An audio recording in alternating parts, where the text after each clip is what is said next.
The night was unusually quiet, the kind of silence that makes your skin crawl.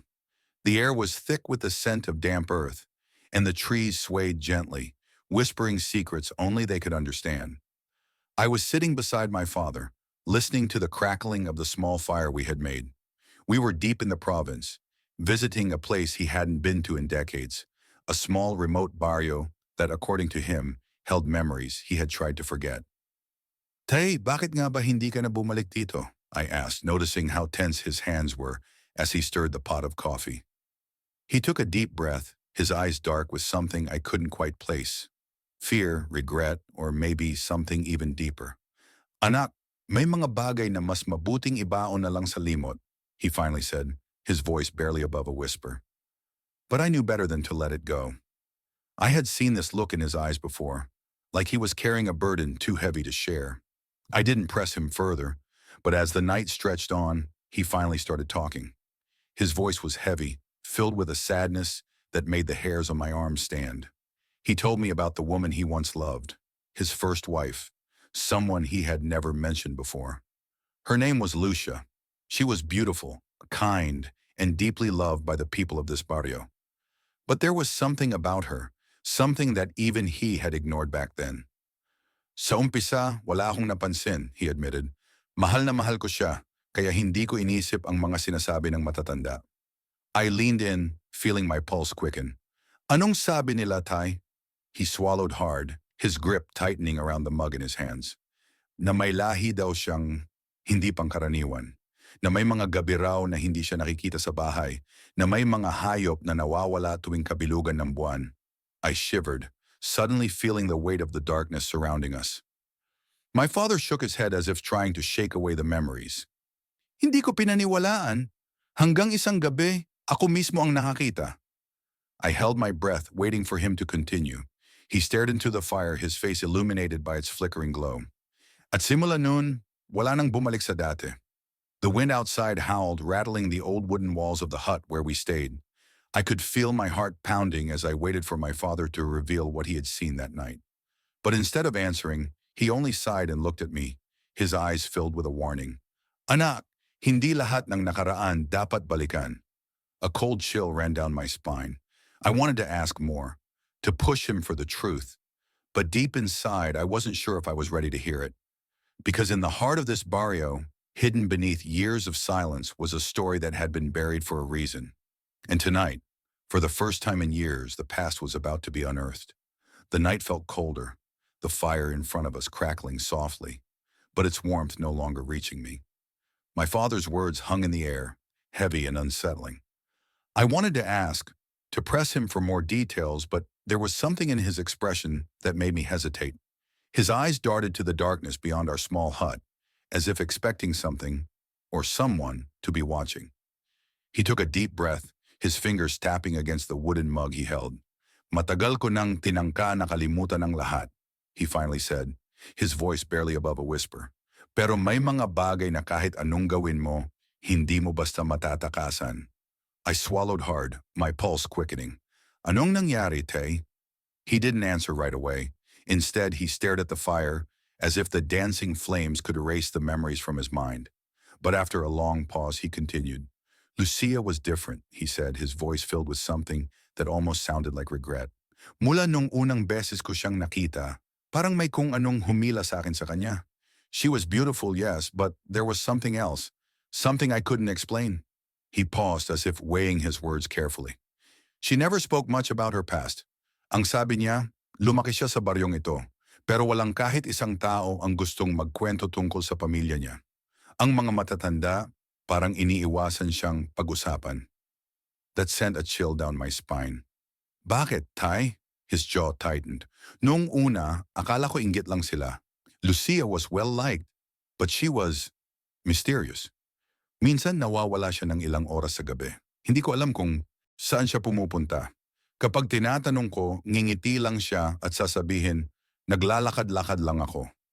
I felt a strange unease creeping up my back. At naniwala ka? My father let out a bitter chuckle. Mahal ko siya, anak. At kapag mahal mo ang isang tao, minsan pinipili mong hindi makita ang dapat mong makita. For a moment, silence stretched between us. Outside, the wind rustled the trees, and in the distance, a faint sound, like the howl of an animal, echoed in the night. My father's grip on his mug tightened. Pero isang gabi, he said, his voice lowering, hindi ko na kayang ipikit ang mata ko sa totoo. Sinundan ko siya. I felt my breath hitch, my heart hammering in my chest. At anong nakita mo, Tay? His eyes, dark with something I couldn't quite name, met mine.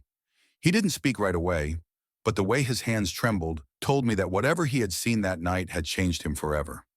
Anak, he whispered, his voice barely audible over the wind. Hindi na siya tao. The fire crackled between us, but the warmth no longer felt comforting. My father's words sent a chill through my spine. Hindi na siya tao. His voice was hollow, as if saying it aloud made the memory come alive again. I wanted to ask, to demand an explanation, but the way his hands trembled told me that whatever he had seen was something no one should ever witness. He swallowed hard before continuing. Sinundan ko siya nang hindi niya alam. It was a full moon that night, and the path leading to the woods was unusually quiet. Parang walang ibang buhay maliban sa amin. Walang huni ng kuliglig, walang kaluskos ng mga dahon. Kahit hangin, parang natigil. I could picture it in my head. The dark, narrow path, the eerie silence, the feeling of being completely alone, yet not alone at all. My father's breathing grew heavy as he spoke. She walked deeper into the trees. Hindi na ako sigurado kung nasaan na kami. Pero naramdaman ko na lang, may nagbago sa hangin. He gritted his teeth. I hid behind a tree, barely breathing. Tapos, nakita ko siya. Lucia was standing there, still as a statue. Then right before my eyes, she began to change. I felt my stomach twist. Anong nangyari, Tay? His jaw tightened, his eyes distant, as if he were still trapped in that night. Her body moved unnaturally, like her bones were shifting under her skin. Her back arched, her fingers stretched longer, sharper. Ang buhok niya lumawig, parang nabubuhay. At ang mga mata niya, he trailed off, his voice barely a whisper. Wala na akong nakitang kahit anong pagkatao ron. A cold gust of wind swept through the hut, making the flames flicker. I shuddered. My father closed his eyes as if trying to push away the image burned into his mind. At dun ko naintindihan, he murmured. Hindi ko siya kilala. Hindi ko kailanman siya nakilala. The fire between us flickered, casting shadows on my father's face. His eyes were dark, filled with something that made my chest tighten. I could feel his hesitation, the way his fingers gripped his mug as if grounding himself in the present. But even in the safety of our small hut, the past was alive, clawing its way back through his words. That night, anak, I should have run, he whispered. Pero hindi ko magawa. Hindi ako makagalaw. His breath was shaky, his voice barely above a whisper. Lucia turned her head slowly, like she knew I was there. Pero ang mata niya, hindi na siya ang tinitingnan ko. Parang ibang nilalang na ang nasa harapan ko. I swallowed hard, my pulse racing. Tay, anong ginawa mo? He exhaled sharply, shaking his head. Wala. Kasi bago ko pa magawa, naramdaman ko ang hangin sa likod ko. Malamig, mabigat. At doon ko napagtanto, hindi lang siya ang nandoon. A chill crept up my spine. My father's face was pale, his fingers trembling as he spoke. May naramdaman akong presensya sa likod ko. Hindi ko alam kung anong klaseng nilalang yon, pero alam ko, pinapanood nila ako. Hindi lang si Lucia. Mas marami pa. The wind outside howled, making the wooden walls creak. My father's voice dropped even lower. Dahan-dahan akong umatras. Hindi ako huminga. Hindi ako kumurap. Pero bago ako makatakas, Lucia smiled. A shiver ran down my spine. Ngumiti siya, Tay. My father nodded, his face tightening. Oh, anak, isang ngiti na hanggang ngayon, hindi ko pa rin makalimutan. Dahil doon ko naintindihan, alam niyang naroon ako, at hindi siya nag-iisa. The wind outside howled louder, rattling the wooden walls of our hut as if something unseen was pressing against them. Listening. My father's face was tense, his knuckles white as he gripped his mug. I could tell he was somewhere else now, lost in that night, trapped in a memory he had spent years trying to bury.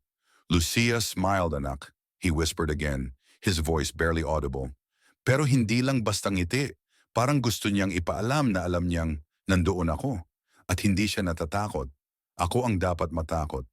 A lump formed in my throat but I forced myself to ask, Tay, anong nangyari pagkatapos? He took a shaky breath. Hindi ko alam kung paano ako nakagalaw, pero dahan-dahan akong umatras. Hindi ko inalis ang tingin ko sa kanya. Alam ko sa sandaling tumalikod ako, tapos na ako.